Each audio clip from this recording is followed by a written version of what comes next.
All right, welcome to Space Insiders. I'm Tony Sewell, here with my mate Rob. How you going, Rob?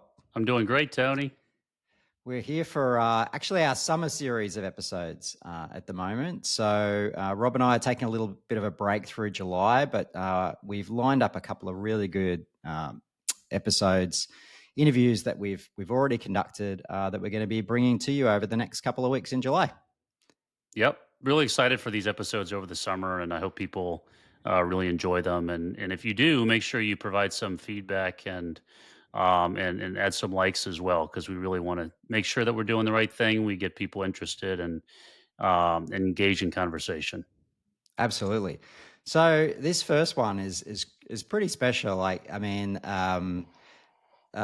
Rob, I'll get you to give this guy a little bit of background, but wouldn't it be cool if we could talk to someone who trained astronauts? Yeah, absolutely. I mean, Daryl, I met Daryl a long time ago. I actually met him at what was called the Space Prom, which is an annual Goddard space dinner they do for awards for high school and college students. And I met him there. And what fascinated me about him was exactly what you said. He actually he knew astronauts. He knows astronauts, and he knows astronauts, internationally that have actually flown on space shuttles and the International Space Station. And his multi decades of history at NASA is just very unique. I mean, if you want to talk to someone that's actually been in the big pool, I think they Yeah. call it the neutral buoyancy lab. I mean, he's been in it. He Yeah. took me on a tour of it once. He's helped train those astronauts. So, whether it's fixing the outside of the station or working as a team, in deep space. It's really a tremendous amount of different, unique experience that everyone would love listening to. Yeah, we don't talk about it in the episode, but there was one. We all got to travel down to Florida together to see a launch in the early days of when we were working together at AWS, and just to show how legit this guy is, there was a big group of us down there. We're on the beach after the launch had happened. We took a group photo. Unbeknownst to us, Daryl emailed it to one of his friends, who was one of the Russian cosmonauts. He printed the cosmonaut printed the photo, and it was kind of floating around in space. He took a picture of the photo floating around in space and sent it back to Daryl. And this all happened in the space of like a couple of hours. It was Yeah. absolutely incredible. And I've still got the printout of about a photo of us floating in the space station, which was pretty amazing. Yeah, it was so meaningful, and that's kind of who he is too. I mean, he's so personable. He is the ultimate extrovert. You go to anything with this guy, and he knows everybody. And if he doesn't know everyone, he wants to meet the people he doesn't know. Yeah. And he's just got a really good really good magnetic personality. So it's Yeah. really fun that we get to talk to him. Awesome. Well, look, let's get to the episode. We hope you will enjoy it.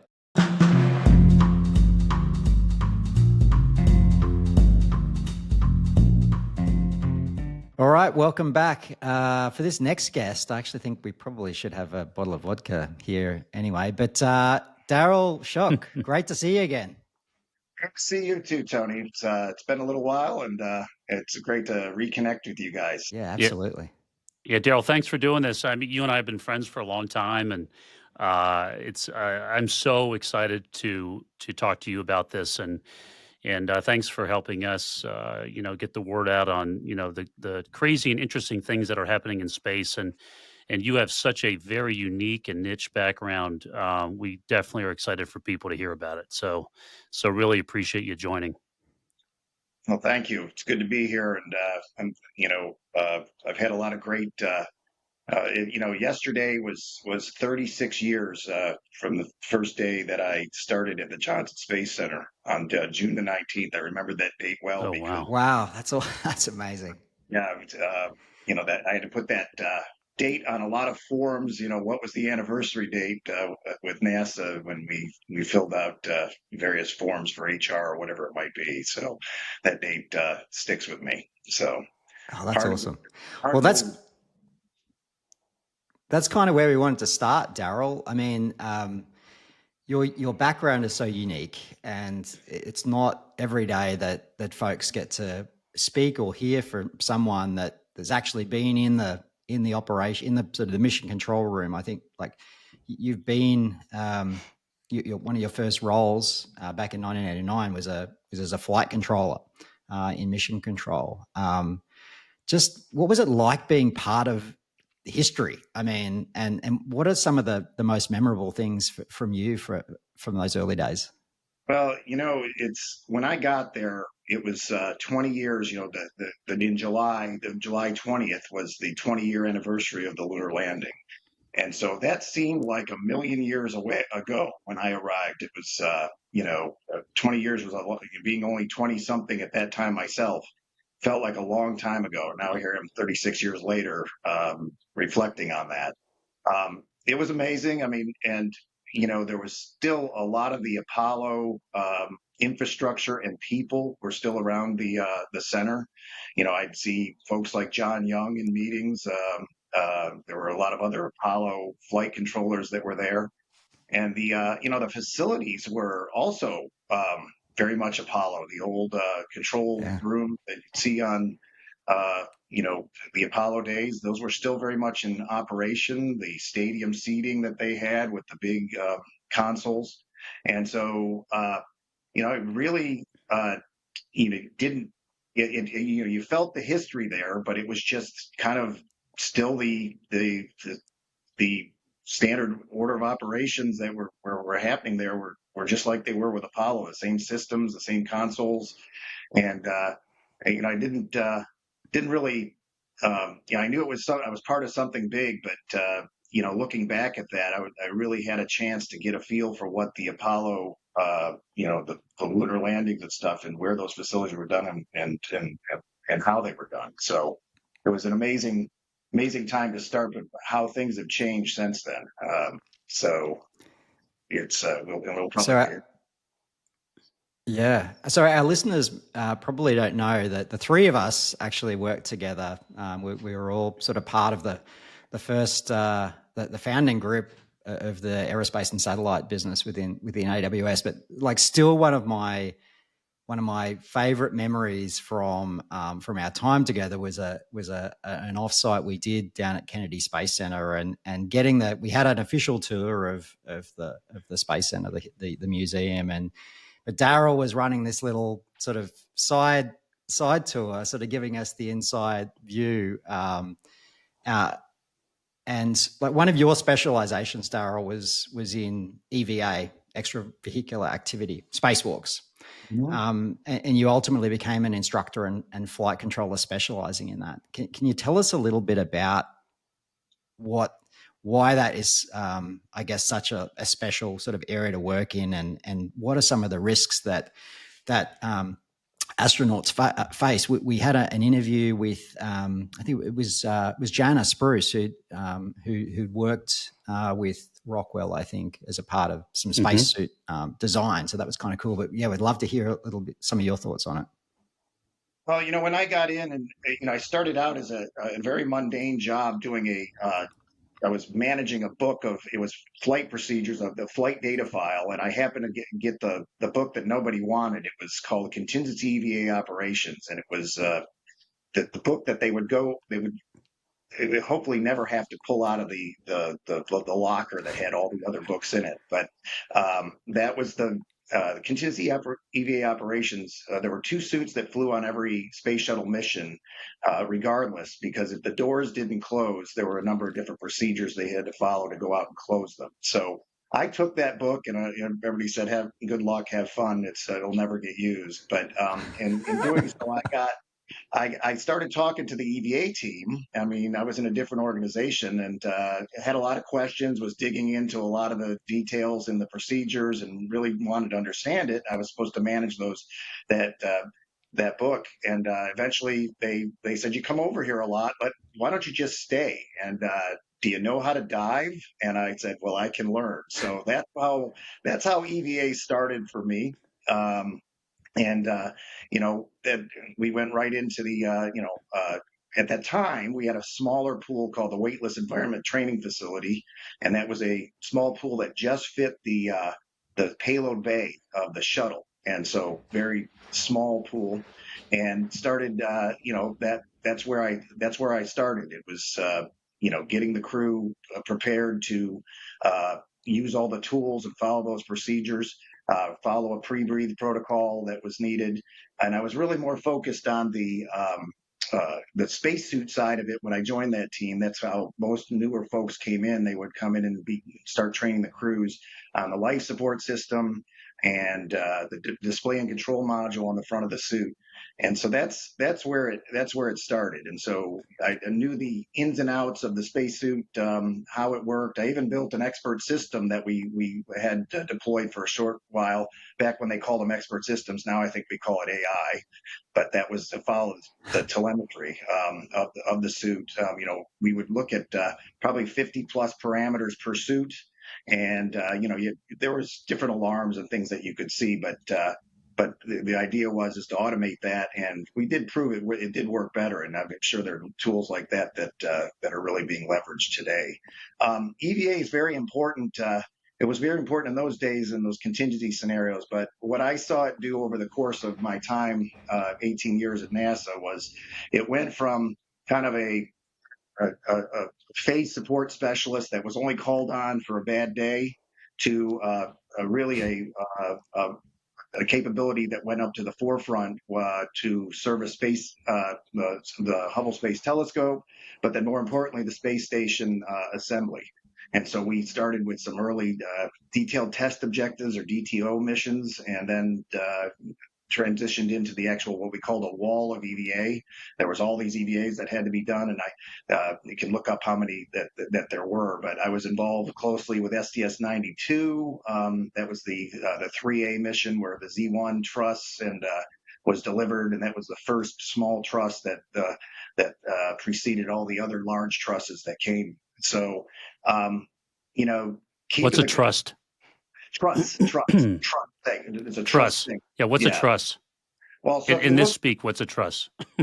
Truss is it's a mechanical, it's a segment. If you look at the space station, you'll see the pressurized elements. Those are where the crew is. But then there's a whole extensive set of truss structure that supports the solar arrays and the radiators, communications. So that there's a huge, that's what makes it close to the size of a football field. So those all came up in pieces. They had to be connected mechanically, but then there's fluid lines and electrical lines, communications lines. Those all the EVA crews had to go out there and make those connections. So there was a whole lot of EVA. So without EVA, we wouldn't have been able to assemble a space station. Wouldn't be able to maintain it. So that Tony, to answer your question, it became an essential capability, and it remains that today, to where EVAs go out. The EVA crew, 2 crew go outside, sometimes 3. I can tell you about that. That was an interesting story back in STS-49. But and they'll go out and do a number of tasks. It could be for maintenance or new. Now it's more about maintenance, but in the assembly phase, it was all about construction. So. I think what's so interesting about your background, Daryl, and for everyone that's listening is the area that you've been in, Daryl, is so unique. But the fact that you have trained people, you have seen the technology, you've actually designed some of the technology. I want to ask you about some of the patents you have, but being a wealth of information around an area that is very unique. I mean, if anyone, I recommend anyone to go search for pictures or images of the International Space Station on the inside. It looks like a total mess. You got stuff hanging down wires. You got laptops that are kind of look like they're barely attached to anything, and you got people trying to thread the needle as they're floating through this thing to not pull a plug. So it's such a unique area in terms of engineering, in terms of we haven't really talked that much about this, Tony, until now, is like the operations and maintenance of systems in space. So it really is, it's really unique, kind of the background you have, Daryl. The one thing we really wanted to talk to you about, because this is another piece that you've been instrumental in, is being a catalyst for, I think, modernizing or thinking of new capability and innovating around that. that either may work on land that you want to make it terrestrial, might want to work in space, or maybe it's a whole new capability that will just work and provide new capability in space. So, I mean, one place I'm kind of interested to talk to you about is, you worked on spacesuit technology and you have some patents there. I'd love to understand how you thought about that, and what was it about maybe your training background and your work with astronauts that kind of helped you design that. Well, so a crew member that goes outside is highly dependent on that we've got detailed procedures that they'll follow, and there's a cup checklist as it's called. Uh, it's a paper checklist on a spring binder, and they can flip through pages. Very limited. It's about maybe 30 or 40 pages long, not terribly practical for detailed procedures. So they tend to be really dependent on uh, voice guidance from the ground, and that's possible with low Earth orbit. They've general or they'll have a crew member inside reading the procedures step by step. Every step of going out the airlock to going outside to tethering the tools. To turning the bolts and getting the right settings on the power tool. Those are all orchestrated, and we practice that extensively in the pool, somewhere around the range of 7 hours for every 1 hour of time they were actually doing it. So, but as we start looking at exploration and you start getting into like Mars and even the moon, the communication delays start becoming a problem. And so, Mm. for one reason or another, one reason I got involved in the patents that I have relate to a heads-up display for a spacesuit. So um, when I left NASA, I started working with a company, Honeywell, that was a hardware provider, got a lot of background in displays for aircraft and for spacecraft, for that matter. And the idea was to adapt that to a spacesuit. And so you can give them a rich set of information, access to that, where they can see the step-by-step procedures, maybe even get to a graphical depiction that might help them. But the idea was to somehow to get a rich set of information to the crew member that's in the suit. That started with a cuff checklist back in the 90s. It was well before its time. Used an LCD display with a very rudimentary touchscreen, but that still required the crew member to touch. You've got two hands that you're trying to hold on to structure or tools with, and then you've got to try to touch this cuff display.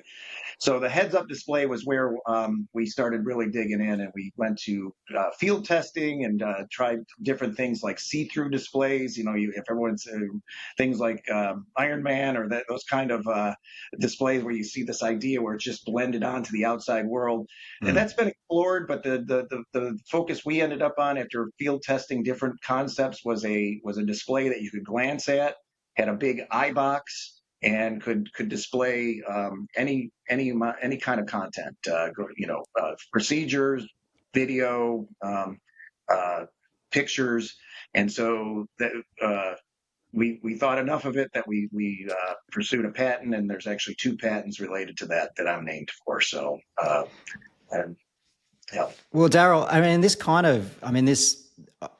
the idea of like helping make the astronaut's job easier, and I like that I think people probably don't think about that. Like you've only got two hands, and like you're holding onto the spacecraft or tools or whatever. I Right. mean, ultimately, your time at Amazon led you into the Alexa program, That's right. and looking at how Alexa could be adapted for space. Can you tell us a little bit about that and how you see AI and voice technology being used more in space operations? Yeah, it was a little surreal. I've had a lot of fun experiences over the years, and it was a little surreal when I came over to working with you guys at AWS, and there was this project about Alexa in space, and that flew on the Orion vehicle with no crew, but it demonstrated how that voice technology might work on a spacecraft. Um, Alexa was inspired by the Star Trek computer. Mm. That's the history of that. Where if anyone that's seen Star Trek, they'd say computer and ask questions, and that just is a natural way of conveying information. I think it's become more prevalent, obviously, with Alexa across. It's as distributed as that is. So many people using it, and I think people will come to to expect that in a future space station. I mean, that is just one mode of informatics. You can ask, you can, as you know, folks know. I don't have to tell people how it works on the ground and in homes with home automation, but think of that as the same thing on a spacecraft. The future spacecraft, the space tourists, or the next generation of space explorers have come to expect uh, ambient AI. And how do you access that? And that's that is Alexa, and you know that's still continuing to develop, and it's becoming ubiquitous across our lives today, and that's going to continue right on to the space exploration domain. It is pretty funny how like science fiction drives technology development. I mean, I was flying back from Australia a couple of weeks ago, and I watched they had Alien, the original Alien and that was like 1980, and they're talking to Mother. That's the computer. I mean, but Star Trek like far preceded that. So exactly. So it's that's another way of getting information to the crew, making things frictionless. Perhaps spacesuits will have an AI assistant as well. It's with the communication in low Earth orbit. I think it's going to become really easy. With constellations like Starlink coming online, you've got always on high speed internet. The devices, that's what the devices need. And we flew Alexa to the International Space Station and did a demonstration there.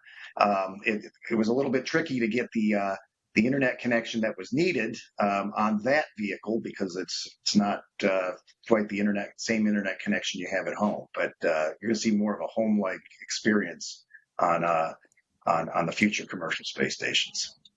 Yeah, and that was with Axiom, right? Yep.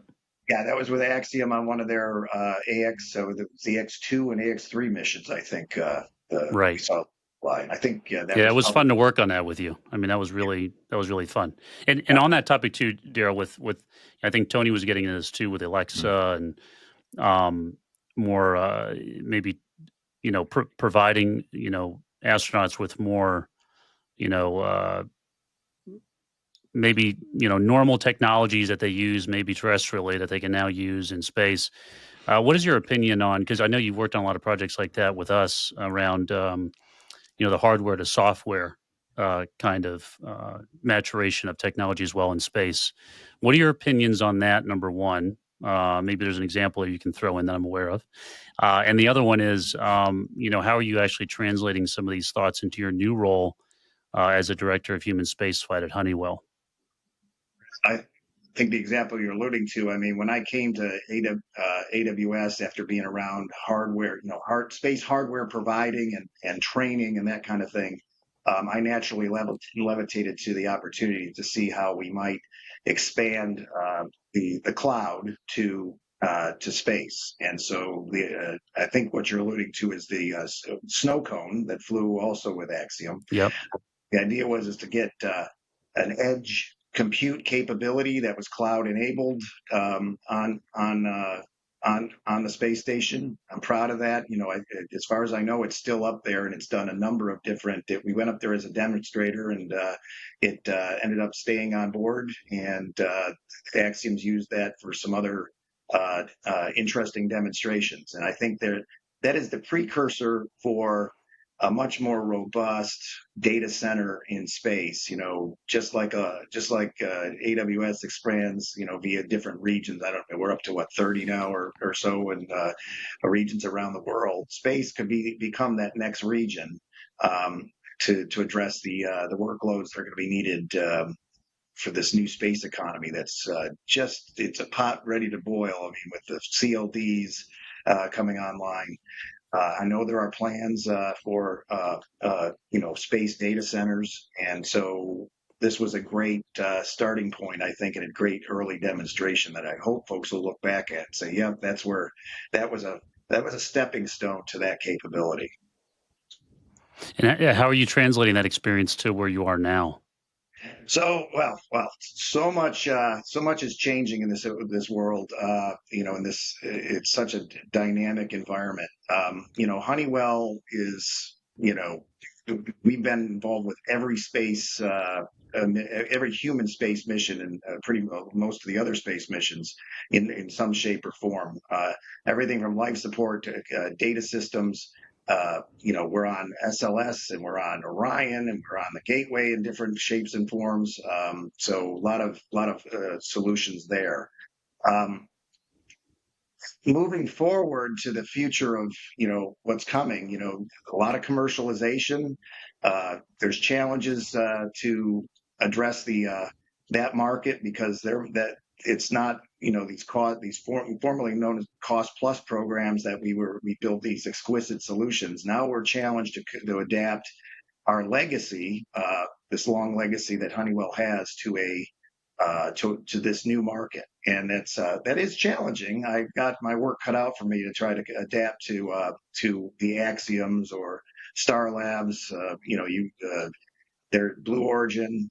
All of these companies, Commercial space stations. Yeah. commercial space stations, but then Yeah. also exploration. Also, there's a lot of Mm. commercialization and you know adapting those products to be price competitive, lead time competitive. That's a challenge that we're facing now. I mean, as we wrap up, I'm glad you mentioned the commercial space station. I mean, there's been in the news in the last few days that the Axiom 4 mission's been delayed because of the air leak in one of the modules on the ISS. I mean, looking forward and with your 36 years in the game, Daryl, where do you see the direction of the space station going? Well, regardless, the International Space Station is, slated to be decommissioned and splashed down in around 2030. And Yeah. in the meantime, there's, with some of the budget cuts that have happened, the skinny budget that you've probably heard about, they've cut logistics and they're going to be cutting back on crew.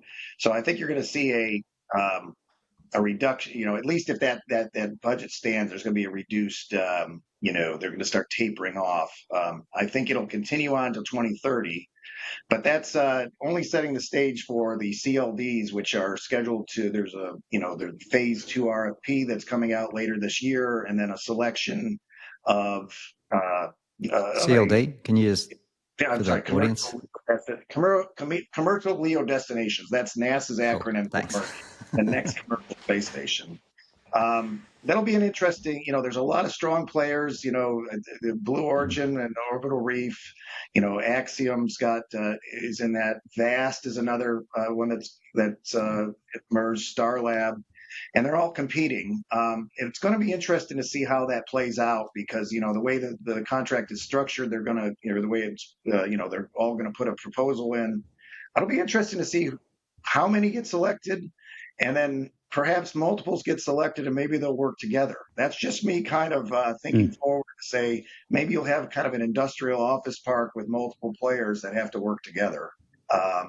Again, this is just me. I don't think that's anything formal, but with so many strong players, with so many strong offerings, I think they all can bring something to bear. And I think that you might see some aggregation for the next space station that'll replace ISS.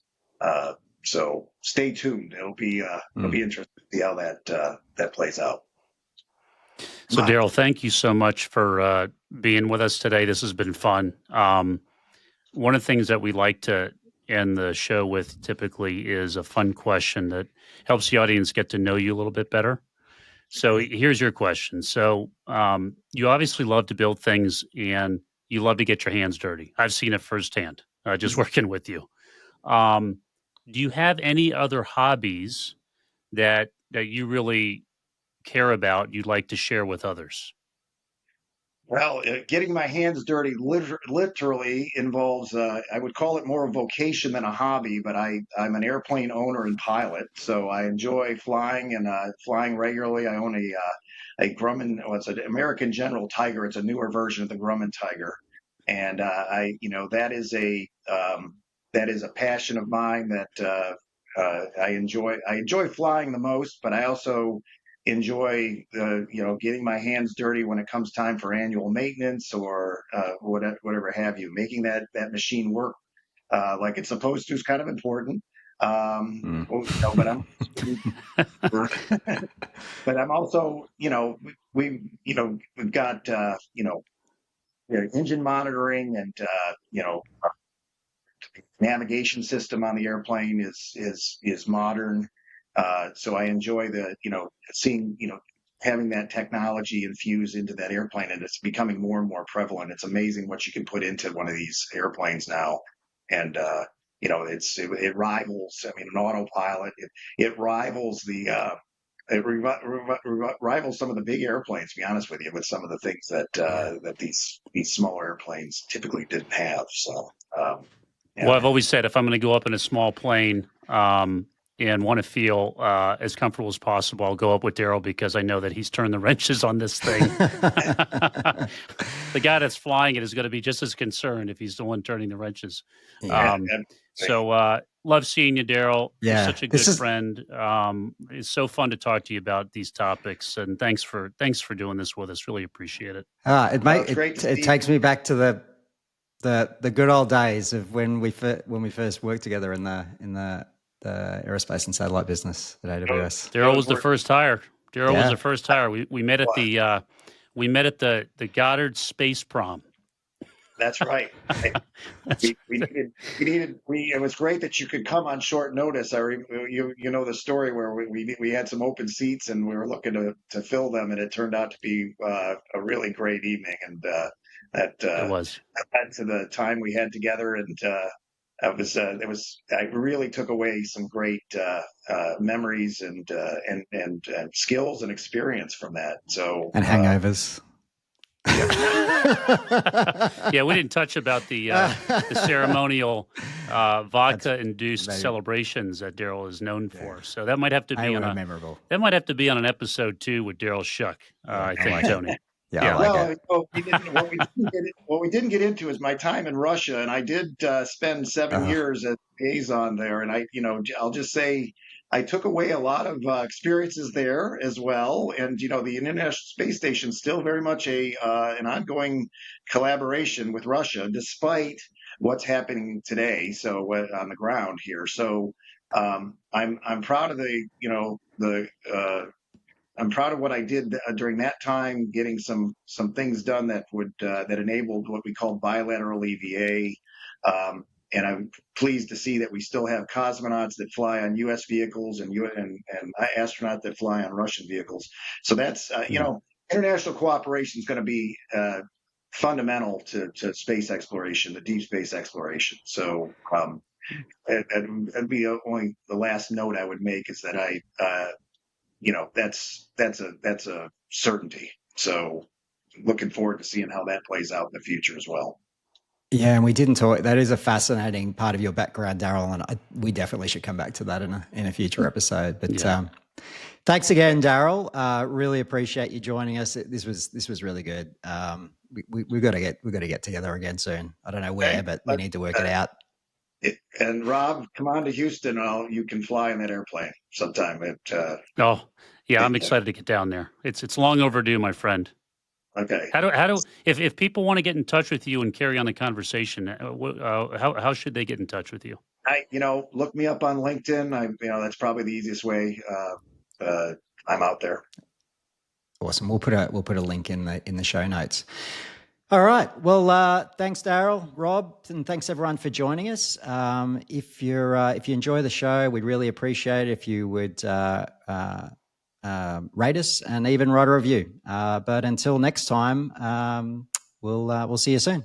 Cheers. Take care, everyone. Thanks, guys.